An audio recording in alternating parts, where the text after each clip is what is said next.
If you're a person who believes in freedom of speech, you have to fight and say what you feel and let the chips fall where they may.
All right. Good evening, Lawrence and beyond. This is Bob on your screen, and the doc and I are going to be talking about Bob tonight.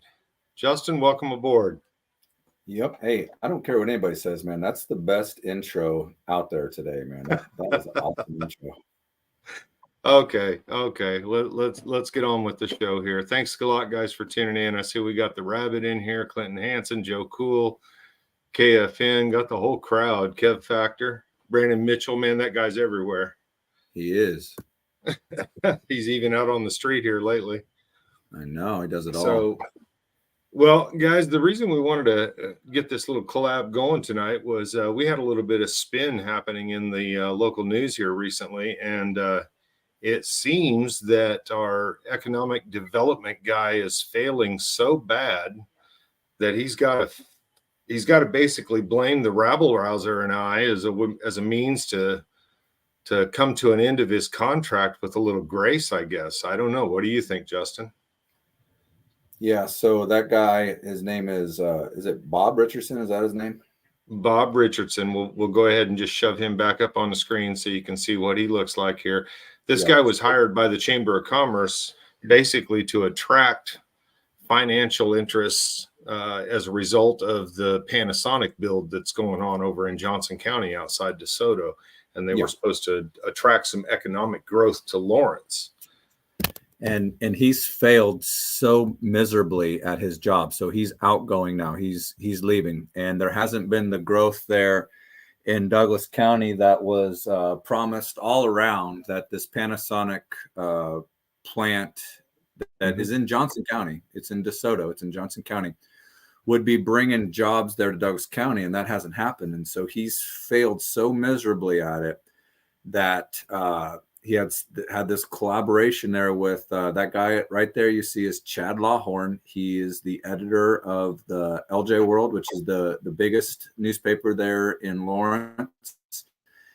And they wrote this article blaming, like Michael just said, blaming me and Michael for that lack of financial or that lack of growth and that lack of financial development. And the reason is because he seems to think that potential people that are coming to the area would, he even says, he's like, oh, it's just no brainer. They would look, you'd think they'd look at a meeting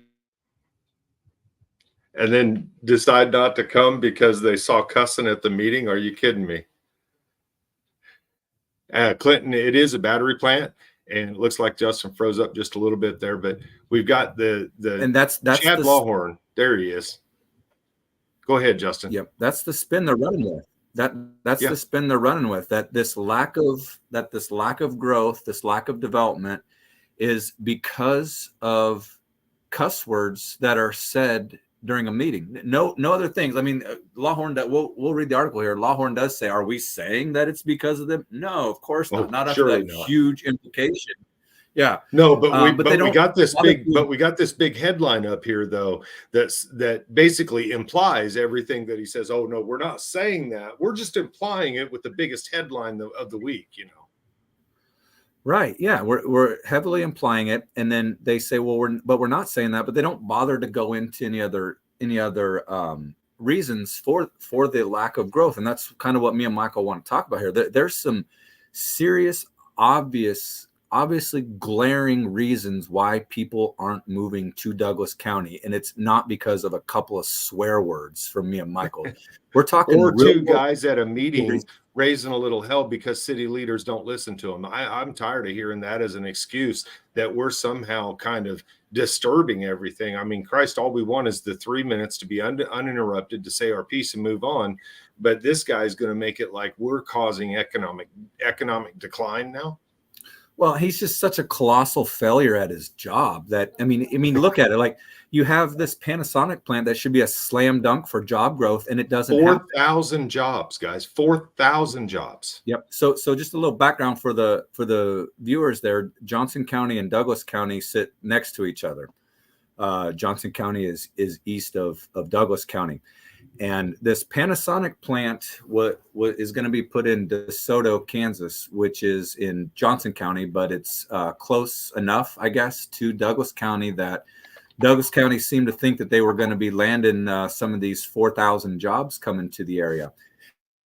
Things that I think I'm breaking. Okay, so and there's a couple of important things to remember there. Those were kind of like pie in the sky. They just felt like if you build it, they'll come. And they didn't have to do anything else. They just felt like if you build it, they'll come. They didn't have to do anything else. Sorry, my internet's cutting out there. Yeah, you're okay, man. This is DeSoto, guys. It's basically a town that's kind of in between. Well, basically in between the doc and I live in Lawrence and he lives over here. And so DeSoto is where this is happening. And the plant that they're building is out south here. And I expect it's probably a lot of this that's pictured in the satellite photo right here south of town. Yep. And so they compare it to another Panasonic plant that went up out in Nevada, I think somewhere out in Nevada, and that it saw instant growth. And so like I was saying, they just kind of expected, oh, we build that not even in our own county. Just expect we're going to land all these jobs. But there are some serious reasons why. And it's like I said, it's not me and Michael cussing. I mean, it's taxes are out of control. Mm-hmm. It's crime is out of control. And it's the woke agenda that's pushed there in Lawrence. All of those things factor in. So like when people are deciding if they want to move to Douglas County, they're not looking at a city hall meeting and going, oh, they're cussing. No, they're reading the papers and going, this DA let off another fucking person for shooting downtown. The taxes are going up again. I'm not moving there if I could just live over in Johnson County, and that's where the job is anyways. I mean, or up north in Jefferson County. It's a whole lot cheaper in Jefferson County. It's so obvious what the practical real world issues are that are preventing people moving to Douglas County, but they're so unwilling to look at it that they're going to blame me and Michael for this. They're blaming me and Michael for their lack of financial development. I mean, you talk about not only is Bob Richardson failing at his job, but Lawhorn failing at his job. Talk about any kind of lack of journalistic integrity, or even just wanting to present just a reasonable story of reality would be those significant factors. that Well, are and contributing. Richardson says here that businesses that have considered Lawrence as a landing spot are dissuaded by the vitriol at the city commission meeting. And I'm going to highly doubt that anything that you or I say is going to sway any business from trying to do business here. Well, It's going to have to be a lot more of an economic decision than just a couple of guys yelling a little bit. Well, but not even yelling, but it says that last line, it says, especially the weekly public comment session. So they're blaming, me and Michael, maybe Chris Flowers as well. But it's just, it's so unbelievable. You could go down there and you could talk to current business owners there in Lawrence, and you would understand why prospective business owners aren't coming down there. They don't even want to be there. A lot of them don't want to be there. Another issue, I mentioned crime, but the homeless issue. All of those things, homeless, taxes, the woke agenda, and crime, far outweigh anything that's being said during the weekly public comment sessions. And Lawhorn's got to know that. He's got to know that. I mean, the fact that he's running with this shows how lousy of a journalist he is, and how discredited LJ World should be, not just for this, but for all kinds of things, but especially for this. Well, and he goes on to say here, when the potential developers go back and look at those meetings and see it, they're like, well, I don't need to be abused like that. I can take my money somewhere else. It's not the developers that we're talking to. And it's not the people at the Chamber of Commerce that we're even talking to. And they're the ones that are the crux of this issue. This is Bonnie Rowe and her buddies at the Chamber that are basically working with Chad Lawhorn to spin a piece about why the Chamber is failing, because Rob Richardson was an employee of the Chamber. He was an employee, or he was contracted with the Chamber, not the city. He was contracted by the Chamber of Commerce. So now why is the Chamber of Commerce failing? I've never actually interacted with a Chamber of Commerce member, Justin. Maybe you have when you were running for county commission. No, I never have. I never have. Nope. And it's such misinformation there and propaganda that they're going to say that we are we're addressing business owners during weekly public comment. I mean, that's just a flat out lie. That's something that can be easily disproven. It can be. And that's what I'm saying about the journalist integrity of Chad Lawhorn. It's just awful. So that is just a straight up lie, and it's easily provable. It's no different than what Justin, it's no different than what he said about that meeting where I got cited afterwards when they took me out and had me cited. He made it like Bart had started public comment or hadn't started public comment, but he actually had. It's the spin that he carries. He carries the water for the city, and now he's carrying some water for the journal or for the Chamber. But then, you get online, he can put out his newspaper, and I don't know how many people actually see his newspaper, but when you get out online and start looking, you can actually hear the voice of the community out here. This is the same article that hit online, and you can see what people are saying out here. Yeah, let's read the article and let's get into some of these comments. So let's go back to the article and read that, and then we can get back into what they're saying. Because go to the top there. I mean, just look at the subtitle of this article. It quotes. That's a quote from Bob Richardson there saying, "I have never been in a city where you can cuss at somebody and not be removed from the meeting." I mean, just think about that. He is saying that right there that he doesn't support free speech. And matter of fact, he's only lived in communist places where if you use words that we don't like, you get removed for it. He's straight up saying that. And that's LJ World trying to get their readers to go, yeah, you know what? Yep, that's right. That shouldn't be happening here. Look at what Bob's saying. He's lived in other places. That shit shouldn't be happening. Well, I mean, first of all, I imagine that Bob is lying there. I bet that's a lie there. I would wonder if he's lived somewhere where somebody cussed at a city meeting and they got removed from it, because that would be a lawsuit right there.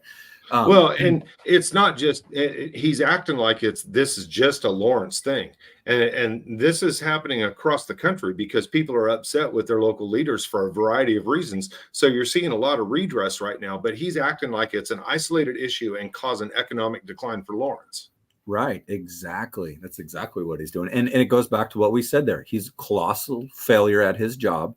He has failed to bring in jobs, and it's all tied together. We'll read this article here, but in my mind, it was trending that way before this Panasonic plan even was on, was coming in, is that Douglas County was trending towards just losing jobs. And in 2022, they had lost hundreds of jobs.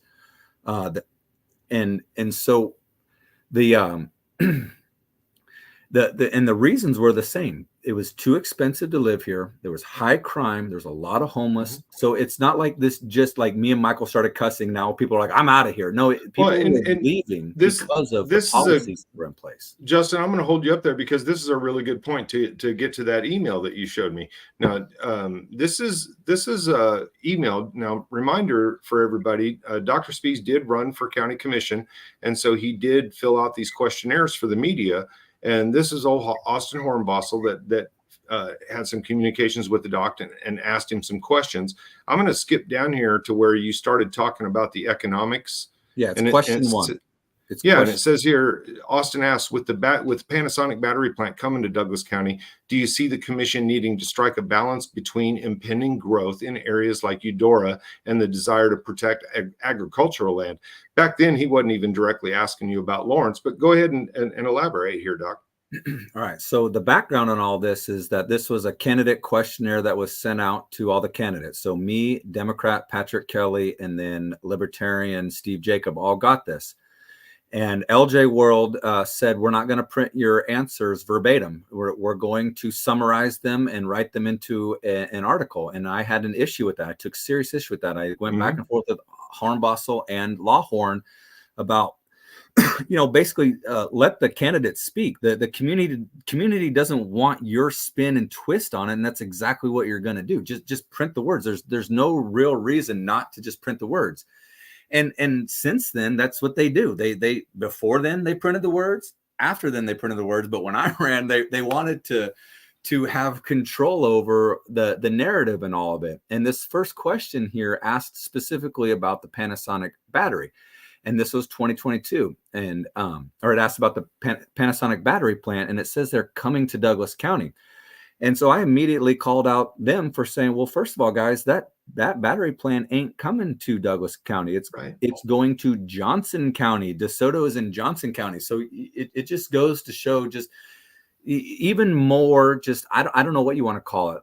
Lack of attention to detail, a lack of research, a lack of not knowing what they're printing is not accurate. I don't know. It's just another example of that. So I call him out on that, and then I get into it and I say, that said, I think Democrat Patrick Kelly has done such a poor job of managing Douglas County these past 4 years that most, if not all, of those future employees resulting from the 8,000 jobs created by the battery plant won't end up living here in our county, sadly.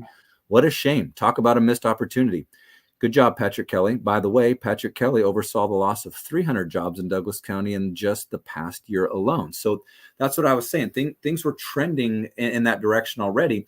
And just prior to this, in the summer of 2022, they had voted, the county commission, as a matter of fact, the county, the city, and the school board all voted unanimously to raise property taxes and the mill levy across the board.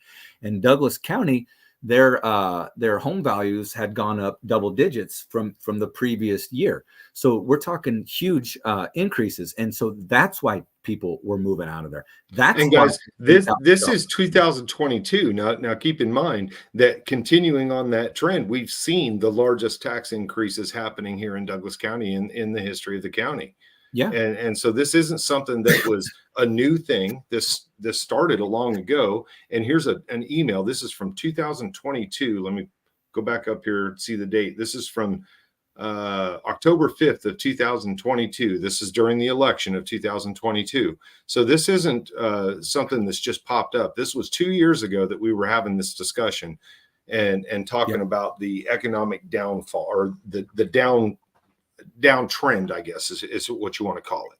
Right. And it goes without saying that, of course, LJ World didn't print that about my response. And just think about, I mean, Chad Lawhorn has a responsibility to the community to present things to the community in accurate and fair way. So this should be something that was not my response there, but the job losses trending in the wrong direction. Those are things that they should be reporting on, and especially specifically in that article that they wrote with Bob Richardson. They should be talking about that.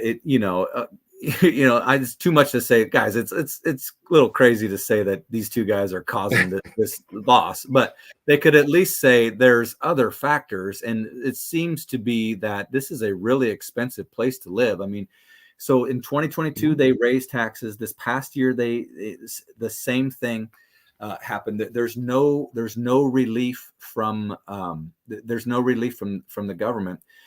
From the local government there. And so that's what's called a deterrent. Families that are going to be working at the Panasonic plant see just that alone and say that's not something. Why would I want to go?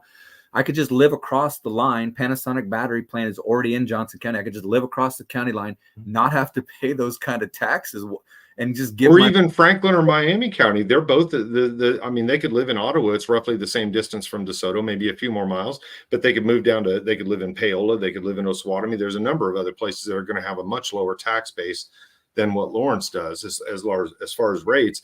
But here in this highlighted report here, you can see that Rob Richardson, he was hired in 2022 as this thing had already been heading down before he was hired. And so was he hired with the expectation of turning around some trend?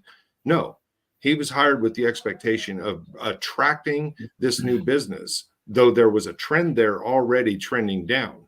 So it would appear that he's not going to have to answer for the fact that we're trending down, just that we didn't get anything from Panasonic, right?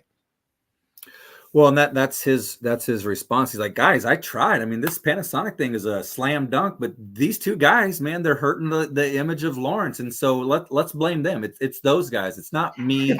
It's not the city, the county, the school board raising your taxes. It's not the homeless issue. It's a crisis. It's out of control.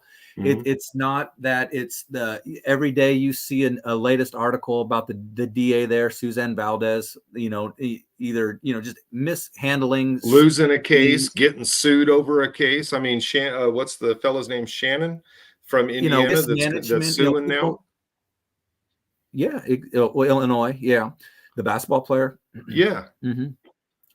There's gun violence in downtown, which downtown Mass Street is supposed to be a family friendly place to go hang out, but there's gun violence down there, and these charges, they get minimal charged, and there's hardly any punishment when they are pushed through. That's the kind of stuff people see. And if Bob Richardson and Chad Lawhorn were serious people, they would be talking about that. They would want to turn around, talk about an image problem. They would want to turn around Lawrence and Douglas County if they were serious people, but they are not serious people. And they know that they failed so miserably at their jobs that they're looking for anything. And it's me and you. It's me and you. Anything other than them. And so it's me and you. Yeah, pretty much. Like you said here, that they've been dissuaded by some of the vitriol that comes out at the Lawrence City Commission meeting. I'd say some of the vitriol that's happened in there comes straight from the commissioners, the way they disrespect the community with their high-minded grandeurism. Amber Sellers giving lectures to people that are being overtaxed just floored me this year.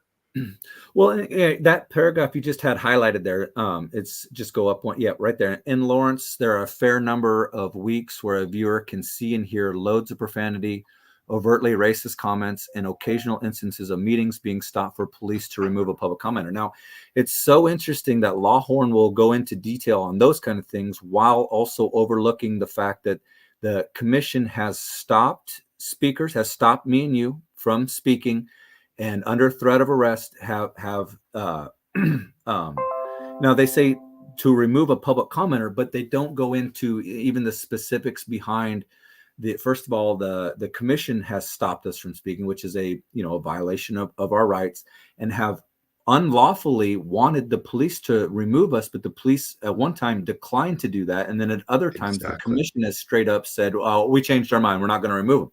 Now they're not reporting on that, although those are things that have happened in the meeting, but they're going to report on these things. So again, that's what's called misinformation. That's what's called propaganda. Well, and Justin, read this. Stop reading this garbage. Stop paying for it. It's complete garbage.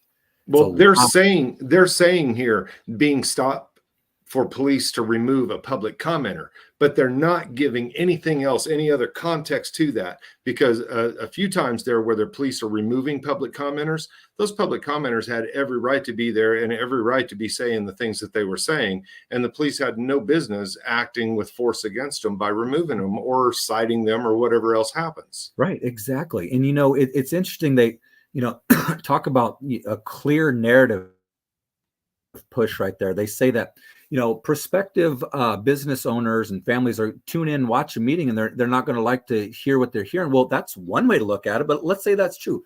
Let's say they are tuning in, and let's say that there's another reason that they don't like it. Well, maybe that they see the city government silencing its citizens who are speaking. Maybe that's a reason why they don't want to move here. Could be.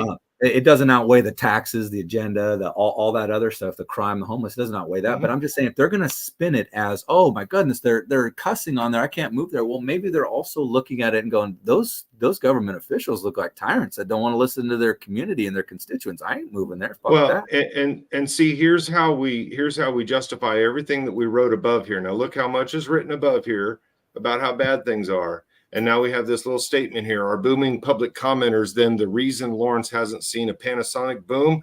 No, surely not. Nobody's saying that. There are many other reasons that the Panasonic impact has been slow to reach Lawrence, and we'll get to those in a moment. But first, we got to make sure that these guys are the problem, and regardless of anything else that we've said after this. Yeah, and so that next sentence there, can you read that one too? Yeah, but Richardson, who has been a government professional for years, he was a planning director for Kansas City, Kansas, and Wyandotte County when the Legends Shopping District was being built, is saying that Lawrence has a problem that transcends even a $4 billion project. Right.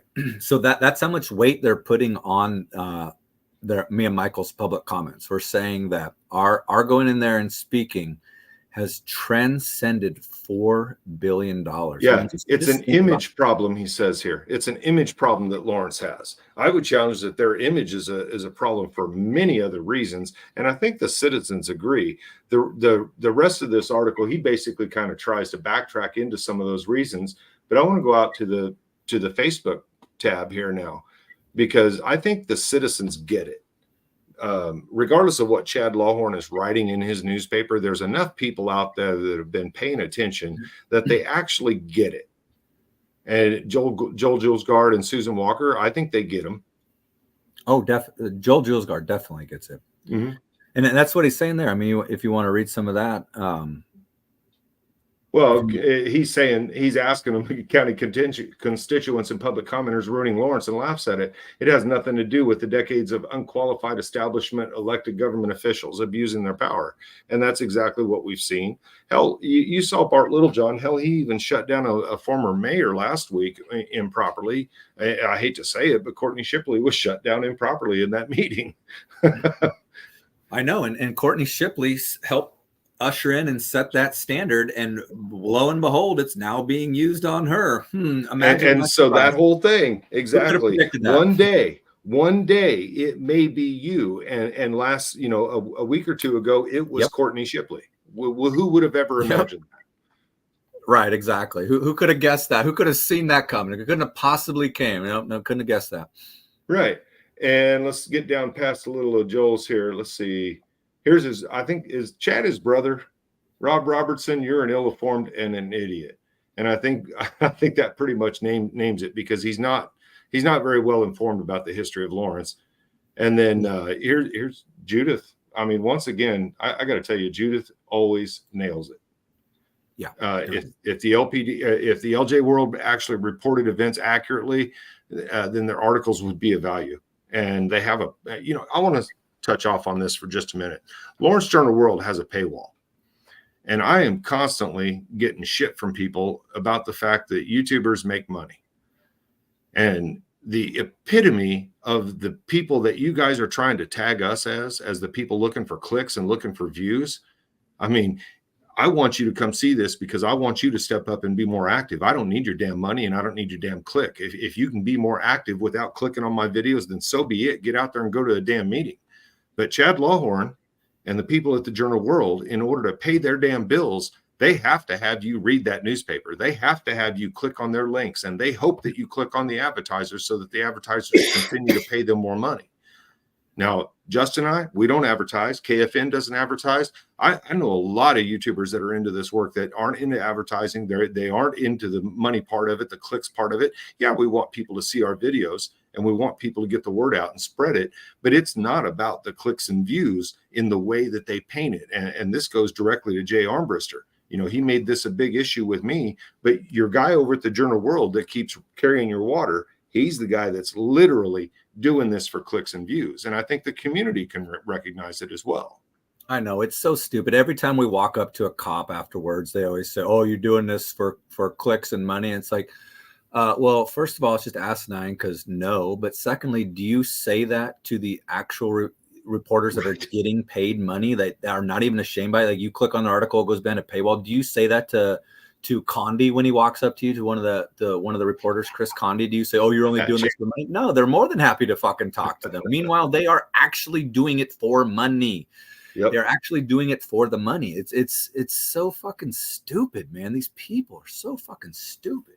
And there's Foshin didn't have any respect for the First Amendment.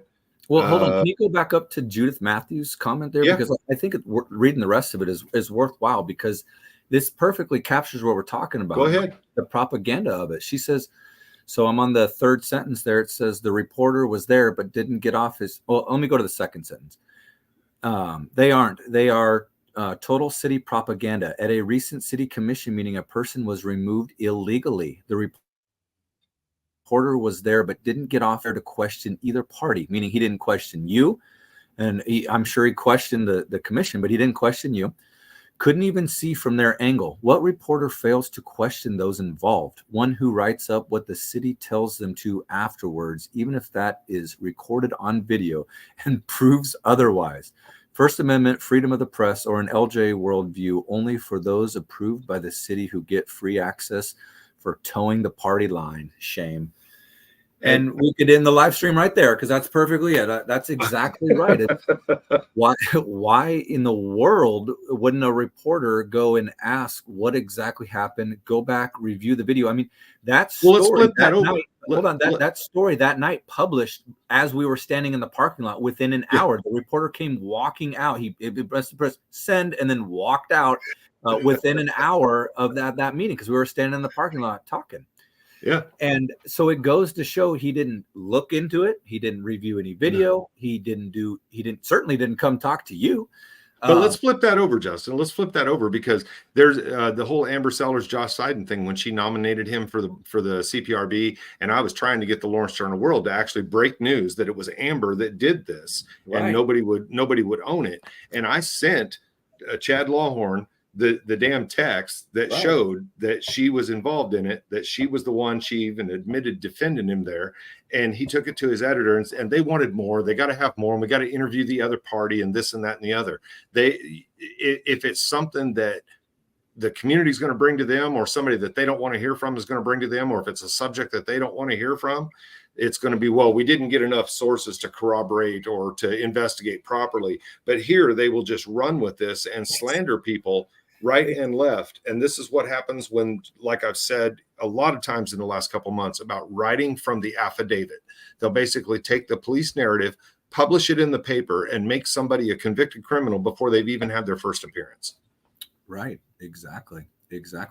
And isn't that just, it's the damnedest thing where, like you just said, that there's a perfect example there where they supposedly need more information on, or more evidence to do a story. But on this one here, they're hitting send on it as you know, before they even leave City Hall for that evening. Well, the reason they needed more evidence is because they couldn't burn that bridge to Amber, because boy, what would happen if Amber doesn't talk to the Lawrence Journal World anymore? They wouldn't get the stories. They wouldn't be able to get the clicks and views, right?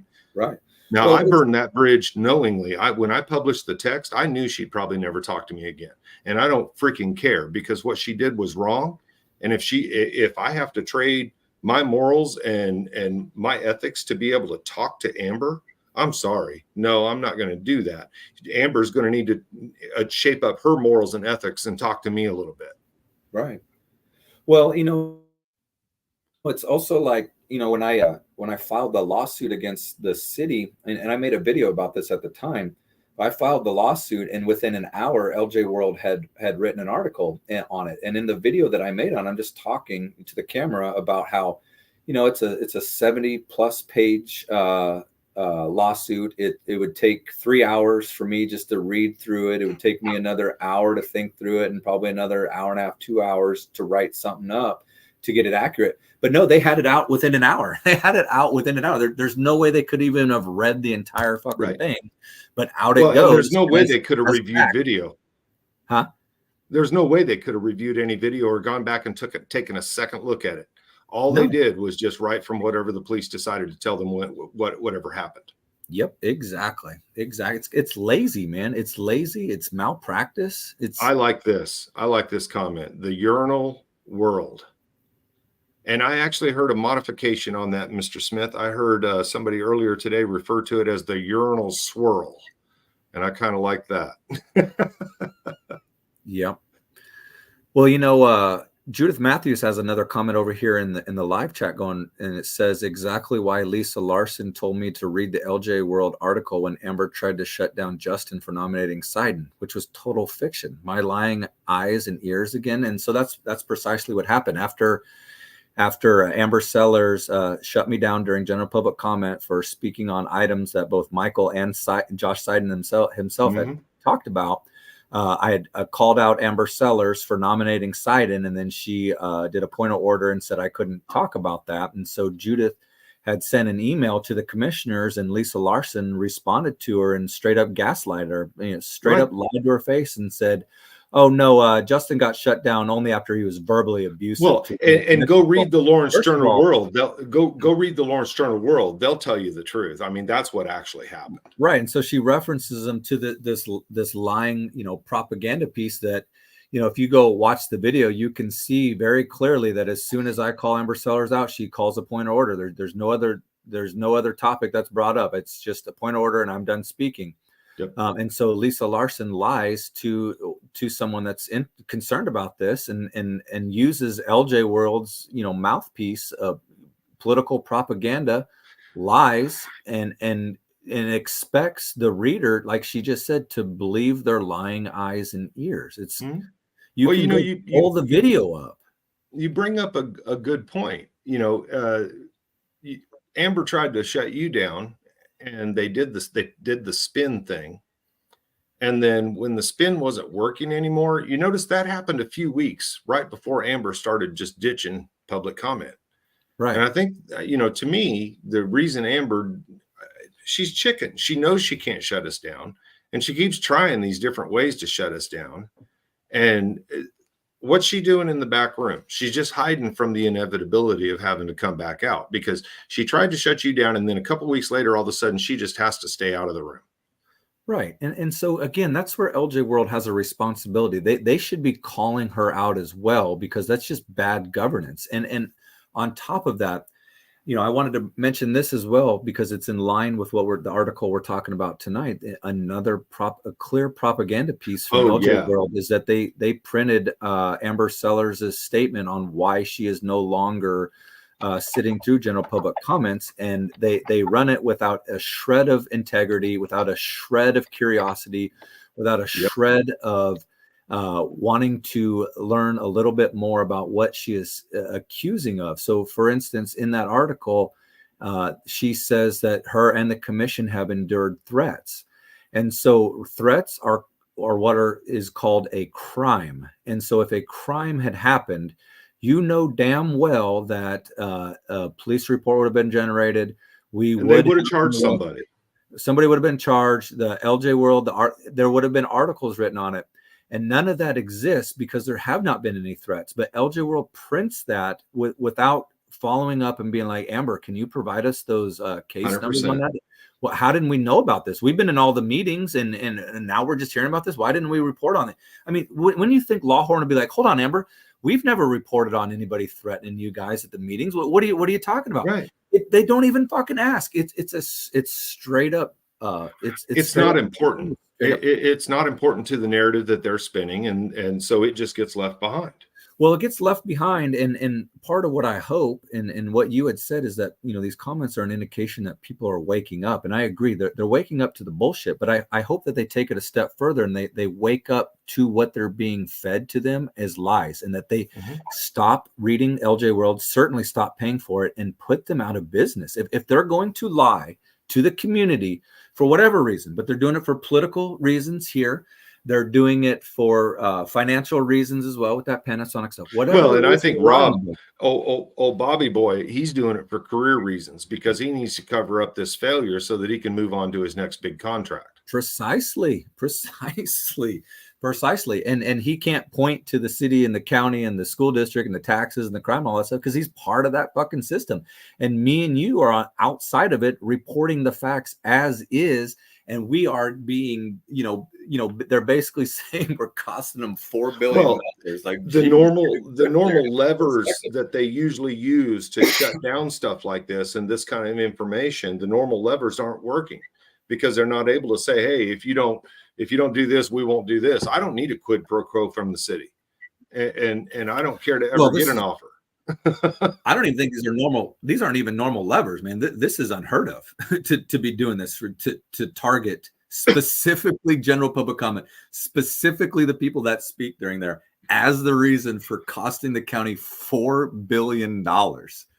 I've never seen them do that before. That they're going to extremes here.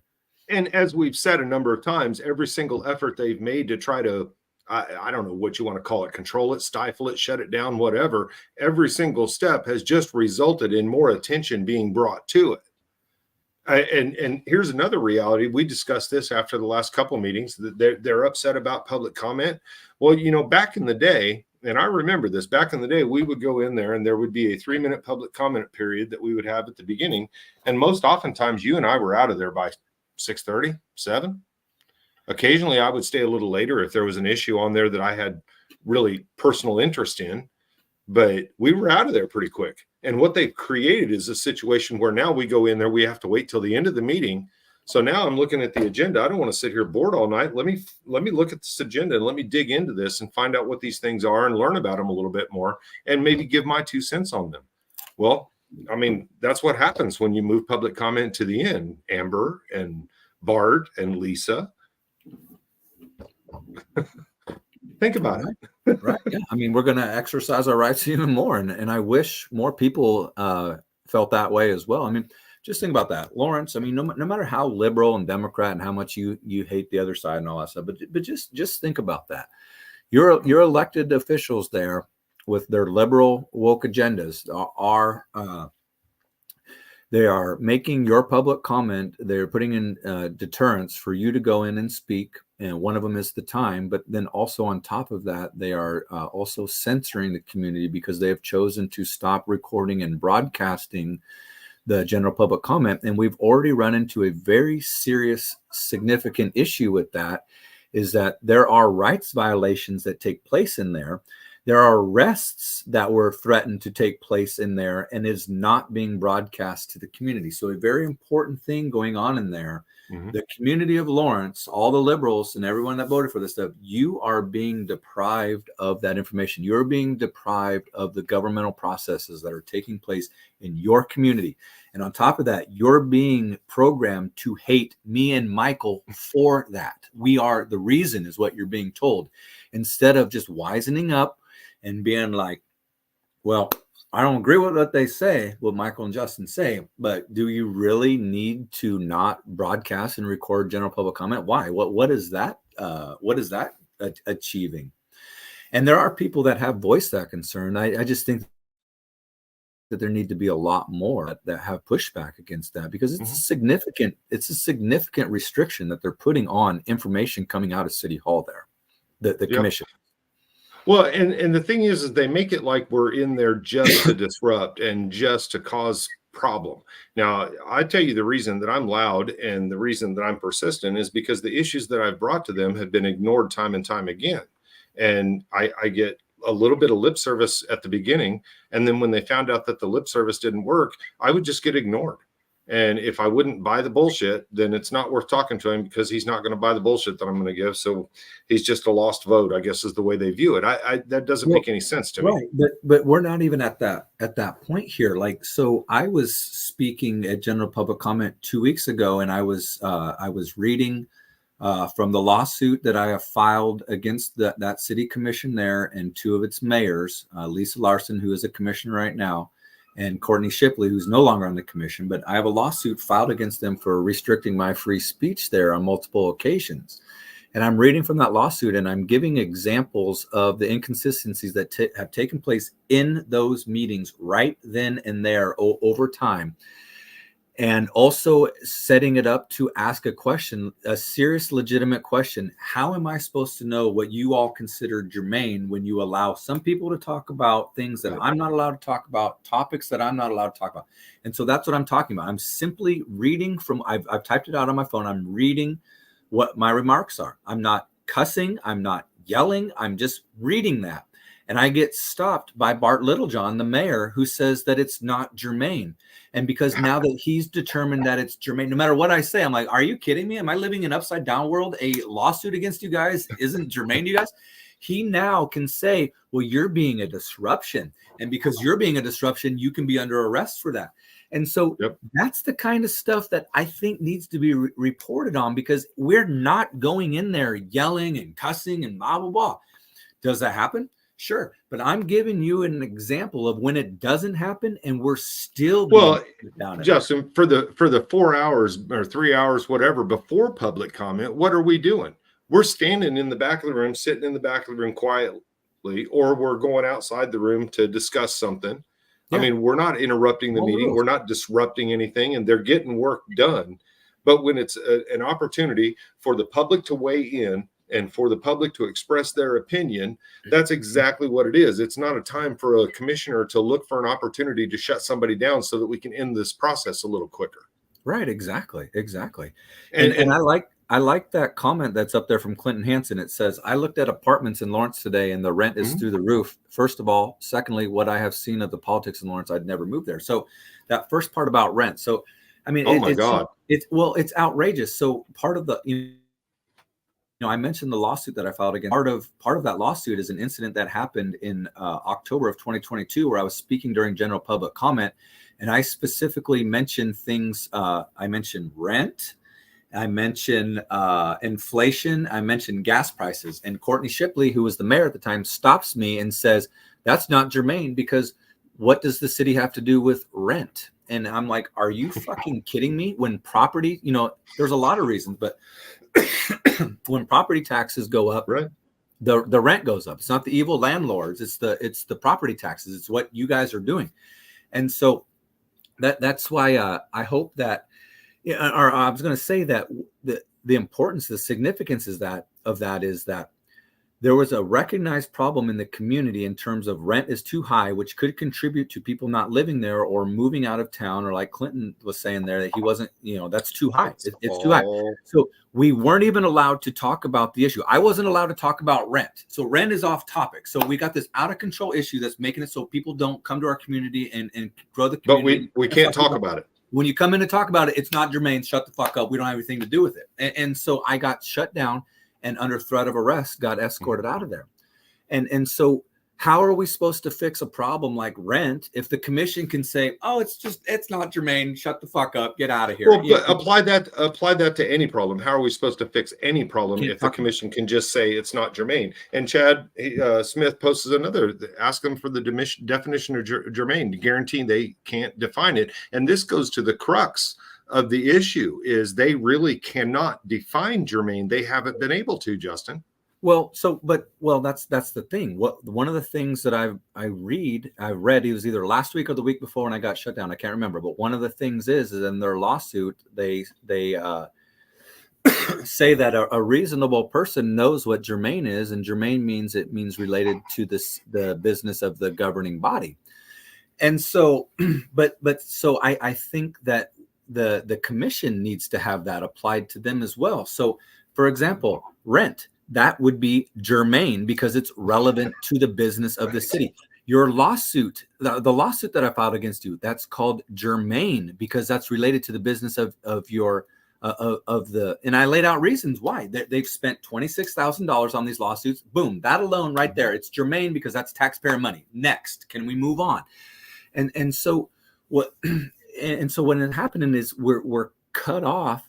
I'm stopped from speaking because they've made a determination that that's not germane, and then they hide behind, well, an ordinary person of intelligence would know that has to relate to the business of the city. And so I'm asking them straight up, explain to me how that's not germane. And they can't. Also explain to me why other people get to talk about rent. People came in there and talked about rent. I have video evidence of it. I just went back and looked. People talk about rent. Why aren't they allowed to talk? Why am I not? Well, and Justin, how is that? That's no different. It's no different than the Seiden thing, because I went up and spoke about Seiden being appointed to the board, and other people did. And then suddenly when you went up and mentioned it, Bart had to shut you down. And I don't see any other way to look at that other than some kind of move against you specifically. Right. Because other people were allowed to. It makes you wonder why LJ World doesn't report on that, why they're only reporting the narrative of we're somehow disruptive, but without actually getting into the weeds of, who's determining what's disruptive. I mean, the facts are the facts. I've made videos. You can go and look at people talking about the exact same things that they told me I was not allowed to talk about.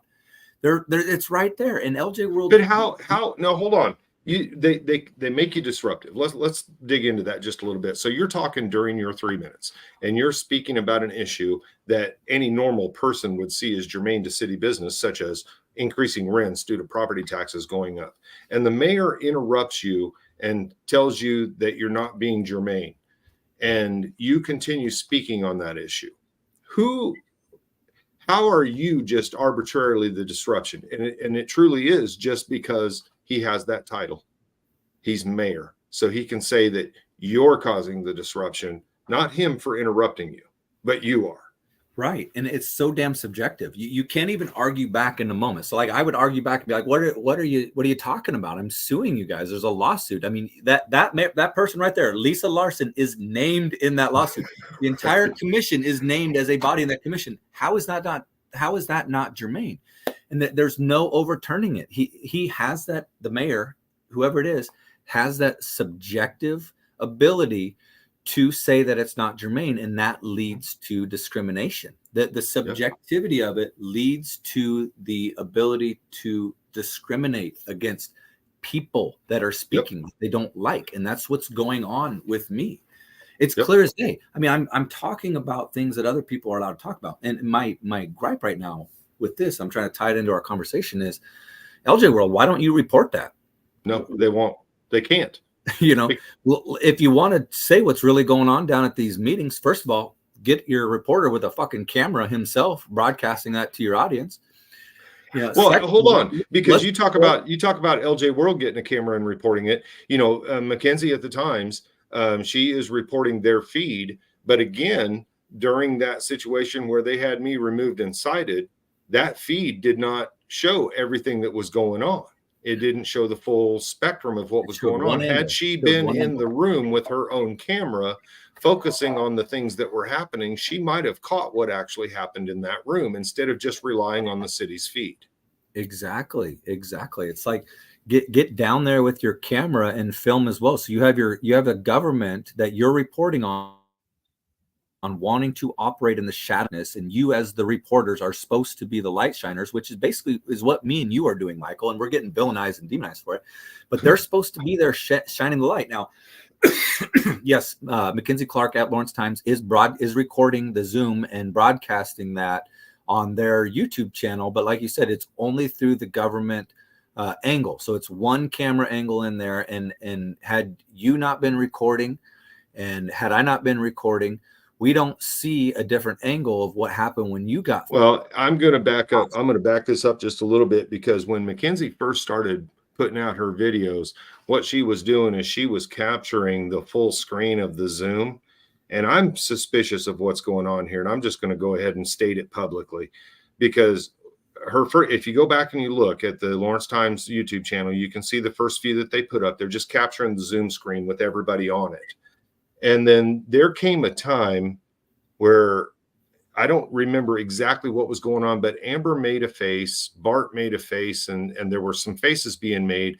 And I actually pulled that video and cut those faces and put them on the screen so people could see what they were. And within a couple of weeks, then we get this view that's only this or only that. They've gone to only the commissioners or only the speaker or things like this. It's not the full panel view. And who made that decision? Was that some pressure that was put on McKenzie to not allow me to have access to something that I could use to show what the commissioners were actually looking like during these times? Or was it McKenzie's own decision that she didn't want to cause problems with the city, so she decided to not give me that opportunity on her own? I mean, these are things that we need to ask, because the city's managing a narrative about what happens in that room. And there's a lot more that happens that's not included in that narrative. Right. And so whatever it is, something ain't right going on there, whether it's her doing it and only showing the one angle, or the city stepping in and saying, we're only going to show this one angle. And so, like we had talked about, you and I had talked about this the other day, but there was a week where I think it was the first week where where Amber Sellers had gone to the back room.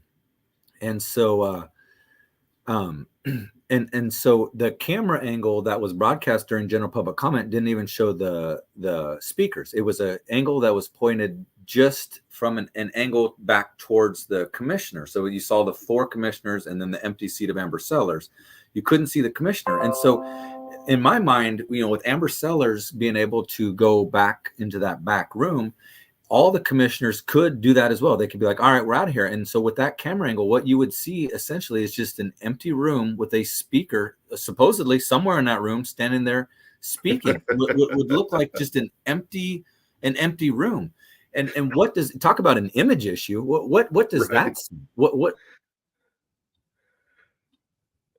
even the angle that you're seeing right now, what does that say about the community, where you get one angle and it's pointed, you can't even see the speaker speaking? There's no reason that they have it set up. I want to take a little break here, because I want to throw something up here and show it to people, because a lot of people try to say that we're trying to interrupt the process or screw up the process or slow down the process or disturb, whatever, all the narrative and the nouns and adjectives that they want to use there. But let's talk about what we really want out of our commissioners, because there was an interview that Doc did here not too long ago with San Joaquin. I'm not going to get into all the drama, but the interview was good.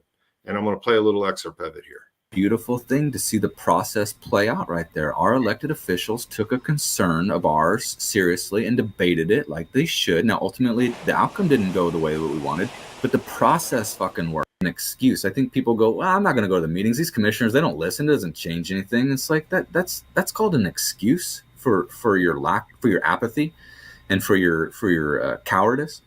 Last night, for example, me and Lawrence Accountability went to the city meeting, and we spoke about, we pulled an agenda item about the meeting minutes from the previous week were not accurate, and we asked the commission not to approve those meeting minutes until they accurately reflected the reality of the situation, because it's very important that it reflected the reality of the situation.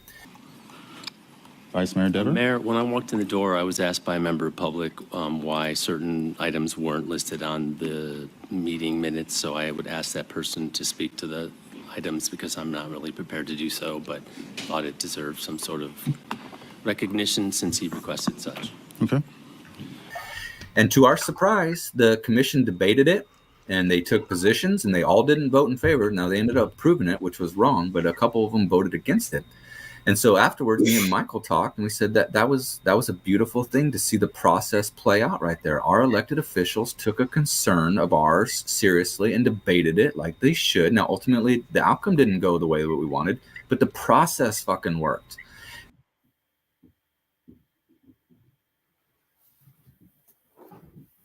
Sorry, guys, I was a little muted there. That is the point. The process doesn't always work the way we want it to, but the process actually worked with us involved in it that time. And that doesn't happen. And that is the problem that we're so focused on, because when we go in, all those processes seem to break down, and it seems to become a campaign to just find a way to get them out of the meeting as quick as possible so we don't have to hear them, period. End of story.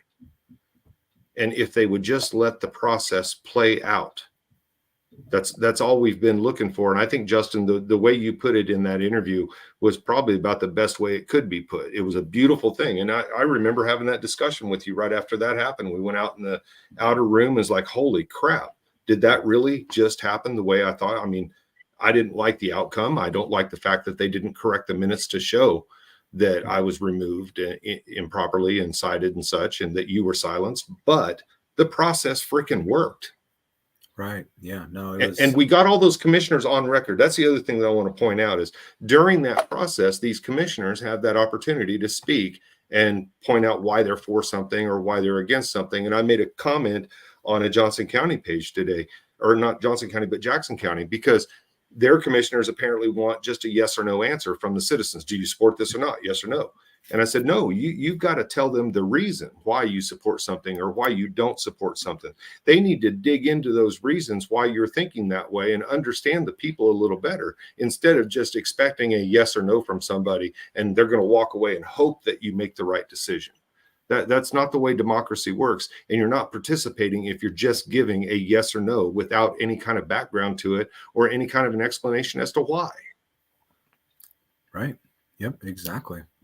And then, that goes back to, how the process of the meeting is supposed to be that during general public comment, when our 3 minutes starts, we're supposed to have 3 minutes uninterrupted. And so we're showing examples, clear-cut examples where, the mayor interrupting us was the disruption. It disrupted the process, because the process is they're just supposed to sit there and listen. Right? They're not supposed to make any determinations that would, catapult them into action of shutting. We know they're not going to answer any questions. We already know that clear. So we're not expecting an answer. Right. And so when they step in and they intervene, that creates the disruption in that 3 minutes. And so if we're being technical, and then we get blamed for the disruption. And so if we want to be technical about it, the mayor should be removing himself for disrupting the 3 minutes for no reason whatsoever. So when the process is allowed to play out, it works just like you were saying there. What would happen is we'd speak our 3 minutes and we'd be fucking done, Yep. But no, they interfere in the process. Right. And Todd lays it out. The struggle is real. I appreciate you saying that we put on a good show. It didn't start as a thing to put on a good show, but I mean, it's kind of hard not to with some of the absurdity that goes on. I went up to Jackson County and had an attorney. I'm going to have to go back and actually time my public comment period that I spent up there on Monday, because I think the attorney actually spoke for more of the time that I had the floor than I actually spoke. And is that not an interruption? That's interrupting the process again. And I think that gets down to the crux of this whole aspect of this fellow that wants to blame the citizens who are upset about things going on in their community. And if he's going to use us as the cudgel and say that it's our fault, that we're the problem, and here he is again. This is that Rob Richardson. I'm assuming it's Robert, so I like Bob better, so I'm going to call him Bob. And Bob, I don't appreciate the slander, buddy. I mean, just honestly, and I don't appreciate colluding with Chad to do it. That's getting kind of old. Yeah. Yeah, I could imagine the people like in his profession would, see his failure there in Douglas County, and they'd be like, they'd be talking about him like in a way like, did you see how poorly he did there? I mean, geez. Well, he had access to 4,000 jobs coming into DeSoto, which is, I think DeSoto is 15 miles from my front door. And so 4,000 jobs 15 miles away. And our single family housing starts are going to hit a record low this year, they say. And we're not seeing the sales tax income. That's why the property taxes are taking such a hit. And we're seeing property values going through the roof. We're basically got a perfect storm of all the reasons why people aren't going to want to move here. And Bob, I guess he could have talked to the city a little bit more about those things rather than talking about us. Right. They're like delusional, both him and LJ World and everyone that thinks everything's fine there. They're delusional if they don't see that. Businesses downtown on Mass Street have for a few years now been outwardly expressing their concerns of how unsafe downtown feels. You can pick up a paper on any given week practically and see another shooting happening in Lawrence. You can practically pick one up every day and see another botched something with the prosecutor, some kind of outcome that wasn't, that it Screwed up wasn't case. a deterrent. Yeah. So something along those lines. You can look at all of that stuff. And instead they're just delusional about it. You can look at the taxes going up. People are saying it loud and clear. It is too expensive. People are also tired of the woke agenda being just everywhere. These leaders, they're not problem solvers. They're not thinkers. They're not like engineers. They're political activists that have been voted into these places, and their agenda is what is influencing. The taxes going up is because they're taking your tax money and spending it on these social welfare programs that are not held accountable either to themselves or to whoever is giving them the money, the city or the commission. Well, and so now I'm going to interject here because I'm that, we talked about this. We got to figure out a two-part because I don't like the two that we mentioned. But I'm the liberal leaning one here, and I'm the homeless advocate. And I can tell you right now that the money that they're spending on homeless services is being wasted because they're not seeing any kind of result from it. And as a person who has always been a fiscal conservative and a social liberal, my fiscal conservatism has to kick in when I see a social program that is continually just using money, but not seeing any results. And that's something that we have to change about this. And as long as we keep just throwing money at things without any kind of driven result, we're not going to get there. And I think that the Lawrence Beat is another podcast here in Lawrence. And if any of you guys aren't subbed to them over there, you need to go out and check them out. They're at The Lawrence Beat at YouTube. If somebody could pin that in the comments for us. They're going to be doing a live stream on Thursday at 11, and they're going to be digging into some of this propaganda as well. And I'm sure they're going to be probably covering it from a more technical aspect because they've got Brent Bovey, the attorney that's been talking to them, or not the attorney, but the accountant that's been working with them on a lot of these things. So I'd encourage everybody to look in over there on Thursday morning at 11 Central and get some input from there too. Don't just trust this rag right here. I mean, this freaking rag, I tell you what, I got access to it because it's not an argument I want to have over $4.99. My wife has access to it, so I can see it. I rarely comment out there on it unless it's on their Facebook page or something because it's just not worth my time. Yeah. And so what you were saying there about the money being wasted, it's called a cost benefit analysis. And you never hear that spoken when they're going for tax raising time or anything like that. And that would be looking at, the commissioners looking at these programs that they're giving all this money to. It's millions of dollars of taxpayer money and saying, okay, we've provided this amount of money. Now we need to know if our dollars are going to the desired outcomes.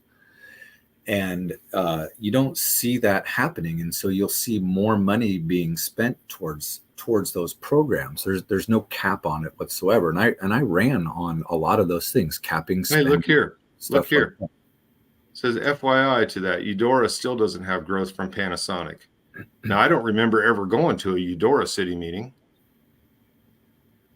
So that surely can't be our fault. Have you been to a Eudora city meeting and I just didn't know about it? No, No. Well, I wonder how Eudora is getting affected by our cuss words at City Hall in Lawrence. That's pretty interesting there. Well, I'm sure they'd still blame us. But the overall point that I'm trying to make with that cost benefit analysis and the Democrat way of just throwing money at something and saying, well, we're spending money on it, it should fucking be fixed, is that in order to kind of change, everything there, you got to get rid of these Democrat, basically just, they're just promoting their agenda. They're activists that are promoting this woke agenda, and that woke agenda is what makes them want to spend a lot of money unnecessarily. So if you want the taxes to go down there and you want to bring jobs back in there, you want to make it more livable for people, you have to elect people that aren't going to just spend on their agendas. Like I had mentioned, like an engineer, we need an engineer up there that looks at it and goes, well, if we did this and this, we could get this result here. But if we did this, that kind of thing. Instead, you have Amber Sellers, who up there tries to sound so, she's an activist and just tries to sound so smart with her social constructive relativism, talking about like, and her postmodernism, talking about, oh, you want to be an inward solver, not an outward solver, or an inward evaluator, not an outward. It's like, what the fuck are you talking about? Let's get down to the actual.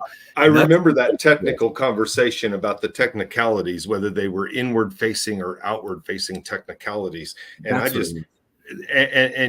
wasn't that the night when they were talking taxes? That was another time where she was lecturing the people and trying to sound smart on taxes when the people out there were already upset that they were trying to do that stuff.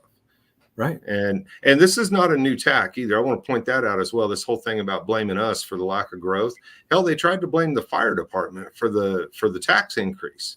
And I was really glad to see a lot of the fire department come in there and basically let them know that, hey, we're not your cudgel either, Yeah. Well, I mean, I've never seen them blame private citizens for it. You know what I mean? If you were going to blame anyone, maybe there was like a killer there in Lawrence you could point to and be like, oh, this guy, man, he's making it so people want to move here. And that would maybe. Well, it's been too long. We haven't had a good killer around here to blame in such a long time. Right. Well, I'm saying it'd have to be that kind of an extreme thing, right? If it's an individual citizen. But no, they got us for our words down there at City Hall three times a month. Yeah, 3 times a month. And for just what? We get 3 minutes. We speak maybe 2-3 times a night at the most. And half those times we get cut off. So you and I combined have probably less than an hour of speaking time a month at City Hall. And we have affected the entire economic standing of Lawrence. Can you believe that? Yeah, $4 billion. Just think of that. $4 billion. Dude, just think if we got an hourly wage based on that, $4 billion an hour. Right. I know. Well, I think that these, Lawhorn, LJ World, the commission, Bob Richardson, everybody else, they need a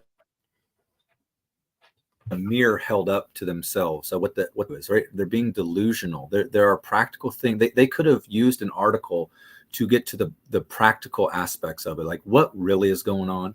Instead, they just run cover for one another over the city as well. That's why I said they're unserious people. If they really want to try and fix it, they would come up with a serious, like we're talking about the two guys that are supposedly causing this issue. We're talking more seriously about the issues that are actually affecting why jobs are leaving, why people aren't wanting to live there. And we have the editor of the largest paper there with this guy that was running shit. Can't even have a serious conversation. They expect their readers to go, oh yeah, you know what? If it weren't for those two guys, yeah, we'd have all those fucking jobs there. Right. They really expect that? I'm sure there are. Well, and but I don't claim to have the solutions, and I don't think you do either. But the problem is the solutions are going to come out of the conversations, and until we can have a legitimate, honest conversation about the reality of the problems we're facing, we're never going to find a solution. That's just cut and dry. That there's no doubting that. And we've already covered that when we even bring up, rent, the conversation gets shut down. So how are we supposed to be? And it goes back into that Jermaine thing. Somebody watching from the outside would say, well, how are we really supposed to be talking about these issues if, he got shut down? I can't go in there and talk about rent. And then rent never fucking goes down. It just keeps going up because you can't fucking talk about it, apparently. Yep. Well, Doc, what else do we want to cover here? I think we've got through that story pretty well. If everybody's not paying attention to what's going on up in Jackson County here, you take a look there. I put out a couple of recent videos about their county commission and the county attorney up there. And we still have action happening down in Elk County. I've noticed that the YouTube feed no longer has comments or an in-stream chat anymore because it wasn't cool to criticize the prosecutor or them. You could only make fun of the people that were on trial on their 13th Judicial District live stream. So now that we started talking about Jill and her misbehavior, they shut that down. It's interesting how much censorship is actually going on out there. And I think the Lawrence Journal World could do a little bit better job of fighting that censorship by including the subjects of their stories in their research a little bit. Wouldn't that be something to get that other side? As many times as they've written about me personally, they have never had me reached out to me for my side of the story and presented my side of the story on anything. Their arrests, all of it. They never have. And Lawrence Times has only done once, and that was on the Sidon thing, getting fired. But yeah, wouldn't that be something? That other side. It'd be a nice change. It'd be a real nice change. But the problem is we speak our minds, like Cube says, and the chips have fallen where they fall, and this is what we do. You know, guys, I appreciate tuning in. And Doc, any last words? Not really. Just that I hope the viewers out there that live outside of Lawrence, that they recognize that even though we're talking about things that are happening in Lawrence, that these things very well easily could be taking place where you're at as well. Yeah, they are. More than likely are. So I'd encourage everyone to get a little bit more active in terms of doing their own kind of looking and talking, and go to a meeting. Yep, meetings and seeing also what's going on with the paper. See, if you go to a meeting and the paper reports on it and it's not lining up, then you got a good indication something's going on there. But it starts by getting active and showing up to these things. So we're talking about Lawrence here, but we feel like these things could apply to other places as well. So just encourage everyone to 100%. 100%, guys. Ability. Thanks for tuning in. Have a great night and go to a meeting, damn it. Go to a meeting. And